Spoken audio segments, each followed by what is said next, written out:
Hello guys, welcome to మనూస్ kitchen creations. ఈరోజు మనం ఇడ్లీలోకి పల్లీ చట్నీ ఎలా చేసుకోవాలో చూద్దాం. ఫస్ట్ ఒక ప్యాన్ పెట్టి అందులో ఒక కప్పు పల్లీలు వేసుకొని పల్లీలు బాగా ఫ్రై అవ్వనివ్వాలి. పల్లీలు ఇలా ఫ్రై అయ్యాక ఇంకో ప్యాన్లో కొంచెం ఆయిల్ వేసుకొని శనగపప్పు వేసుకొని కొంచెం ఫ్రై చేసుకోవాలి.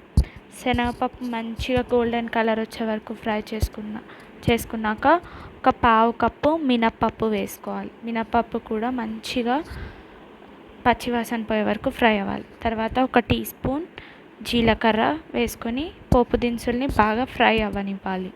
ఆ తర్వాత ఇందులో ఒక టేబుల్ స్పూన్ వెల్లుల్లి, ఒక టేబుల్ స్పూన్ అల్లం సన్నగా కట్ చేసుకొని వేసుకోవాలి. అలాగే ఇందులో ఒక 2 ఉల్లిపాయలు సన్నగా కట్ చేసుకొని వేసుకోవాలి. ఇందులో కారానికి తగ్గట్టు పచ్చిమిర్చి, అలాగే పుట్నాల పప్పు ఒక 2 టేబుల్ స్పూన్ వేసుకొని వీటిని బాగా ఫ్రై చేసుకోవాలి. ఒక మిక్సీ జార్లో మనం ఫ్రై చేసుకున్నవి అండ్ పల్లీలు కొంచెం ఉప్పు వేసుకోవాలి.